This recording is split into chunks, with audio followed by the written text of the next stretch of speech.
By the time the rescue finally came, a terrified seamstress who had joined the expedition only to save her son had spent 57 days on Wrangel Island with no human company at all. The lowest point of Ada Blackjack's story is almost impossible to picture without reducing it to spectacle, so it is worth slowing down. On Wrangel Island, in the high Arctic, the help that was supposed to come did not come. By the time rescue arrived on August 19, 1923, Ada had survived on the island for 703 days. 57 of those days were spent entirely alone, except for the expedition cat. That fact matters because it strips the story down to its most frightening truth. This was not a dramatic moment measured in hours, but isolation measured in weeks. She had not gone north in search of glory. In 1921, Ada Blackjack was a 23-year-old destitute Inupiaq mother hired as a seamstress for an expedition to Wrangel Island. She took the job to earn money for treatment for her son's tuberculosis.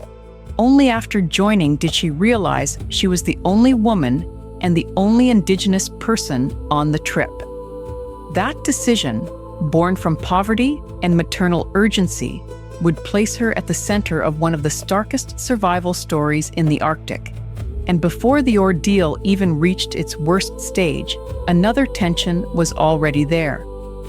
Ada was not presented by these sources as a hardened explorer looking for danger. The record instead emphasizes fear. Fear of firearms, fear of polar bears, fear of the place she had entered. So the question that hangs over everything from the start is simple. When the expedition began to fail, what could someone do if she had never wanted this life in the first place? Part 1. Why she went north. That question begins with motive. The reason Ada Blackjack boarded this expedition was not adventure, but money. According to the National Park Service account, she was destitute, 23 years old, and trying to secure treatment for her son, who had tuberculosis. The job she was hired to do was sewing. In other words, her role was practical, domestic, and paid. It offered the one thing desperation can make larger than fear: a chance. But the same fact that made her employment possible also shaped what followed. She found out she was the only woman and the only Indigenous person on the expedition. The dossier does not ask us to speculate on how that felt, beyond what the record supports, but the isolation built into that arrangement is hard to miss. Even before the island became a trap, Ada occupied a singular position within the group. This is where the documentary frame often goes wrong, turning survival into a test of character as though suffering proves destiny.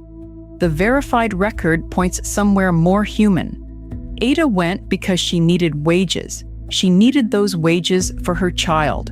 Nothing in the supplied sources suggests she set out to become a symbol. She was trying to solve a medical crisis at home. And that makes what comes next far more unsettling. If this trip was supposed to be a path toward healing for her son, how did it turn into a situation where every skill she had would have to change, and fast? The expedition's breaking point came in winter. On January 28, 1923, 3 of the men took the remaining sled dogs and headed out across the frozen Chukchi Sea toward Siberia to seek help. According to the Canadian Geographic source, they vanished without a trace. That date matters because it marks the moment the island's crisis became Ada's personal burden in a new way. Once the 3 men left, they took not only their own chances with them, but also the remaining dogs. The attempt to find rescue was also an act of depletion. What they hoped would save the camp left behind a smaller, more vulnerable world. The sources supplied here do not give us their final thoughts, and they do not explain exactly what happened after they disappeared. So the honest thing is to leave that uncertainty in place. They went out over the ice toward Siberia, and they never returned. In the story of Ada Blackjack, that absence becomes one of the largest forces on the island. Now another question opens. If the men seeking help were gone forever, who remained? The answer narrows the story with frightening speed. Ada was left with one explorer, Lorne Knight, who was already dying of severe scurvy. And with that, the expedition was no longer a group struggling together. It became a dying camp. Part 2, Caretaker to the Dying, and a seamstress who had to keep it going. After the January departure, Ada Blackjack was left solely responsible for caring for Lorne Knight. The outside account states that Knight was dying of severe scurvy, and that Ada chopped wood and secured food until he died on June 23, 1923. That sentence alone carries nearly all the weight the story needs. There is no need to embellish it. For months, Ada was not simply surviving for herself. She was also sustaining a camp around a man who was steadily dying. She had to cut wood. She had to keep food coming. She had to continue working in conditions where the future was shrinking rather than improving. The record does not ask us to imagine speeches or final revelations. It gives us labor, care, duration. She stayed, worked, and looked after Knight until the day he died. In many survival stories, the drama comes from movement, a dash for safety, a race against weather, a final breakthrough. Here, much of the drama lies in endurance and obligation.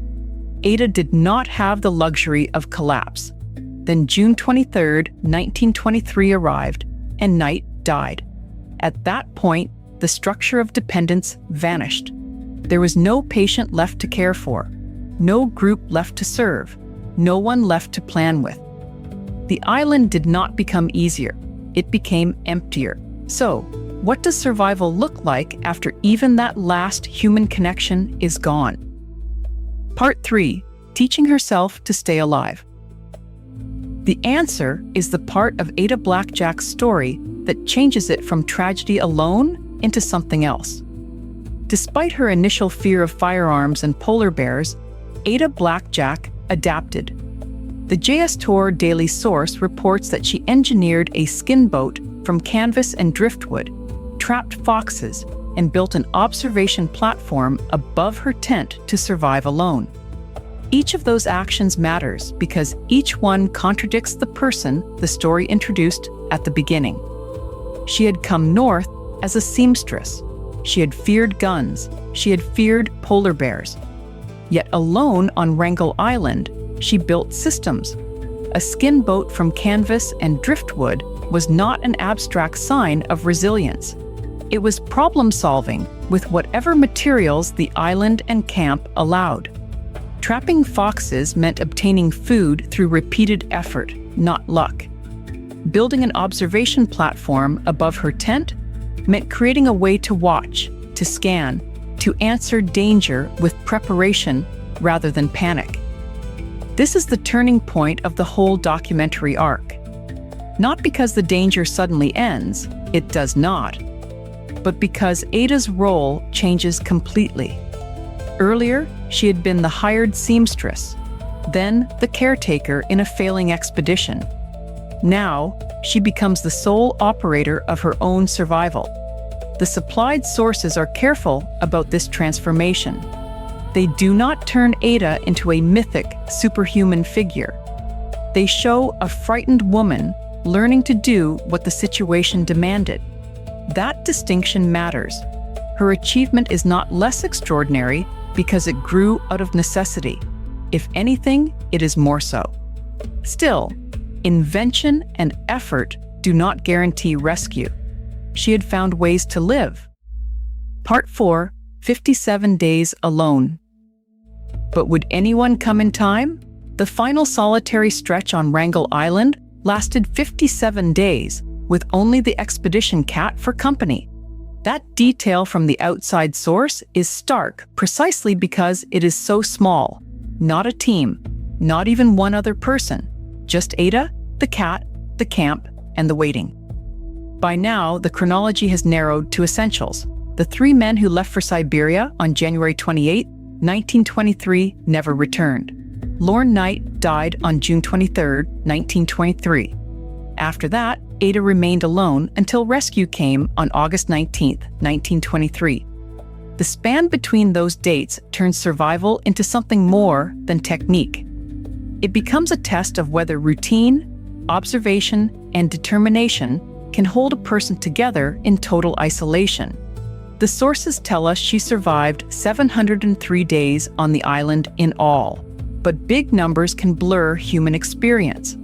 57 days alone is easier to feel. It means waking without another voice, working without backup, facing every practical decision without confirmation from anyone else. It means that if fear rose, of the Arctic, of animals, of the possibility that no ship would ever arrive, there was no one there to absorb even part of it. And yet, the rescue did come. On August 19, 1923, Ada Blackjack was rescued from Wrangel Island. She had endured the expedition's collapse, the disappearance of the men who sought help, the death of the man she cared for, and those final 2 months of solitary survival. Part 5. What survival was for. But rescue did not end the story. It only returned her to a world ready to define her in its own way. After her rescue, Ada Blackjack rejected sensationalized media attention. According to the supplied record, she used her saved earnings to move her son to Washington State and successfully paid for the treatments that cured his tuberculosis. That ending reframes everything before it. The most dramatic facts in her story: the vanished men, the severe isolation, the fear she overcame, the months of labor after being left behind, can tempt people to treat Wrangel Island as the whole point. But the dossier points back to the reason she went in the first place. She had taken the job to help her son. After surviving, she followed through on that purpose. There is something quietly powerful in the fact that she rejected sensationalized attention. The record does not celebrate a public performance of survival. It shows a woman returning to the practical mission that had sent her north: earn, save, move her son, pay for treatment, cure the illness if she could. And she did. So the reflection at the end of Ada Blackjack's story is not that fear disappeared or that catastrophe revealed some romantic destiny. It is that a destitute 23-year-old Inupiaq mother, hired only as a seamstress, outlived a doomed expedition and used the results of that ordeal for the exact reason she had accepted the risk: her child's survival. In that sense, the story's final triumph is not on the island at all. It is in what came after: a private victory against tuberculosis, paid for by a woman who had already endured more than most people could imagine. If you or someone you know is struggling after trauma, grief, or overwhelming stress, consider reaching out to local mental health services, a crisis line, or a trusted medical professional for support. If you or someone you know is struggling after trauma, grief, or overwhelming stress, consider reaching out to local mental health services, a crisis line, or a trusted medical professional for support.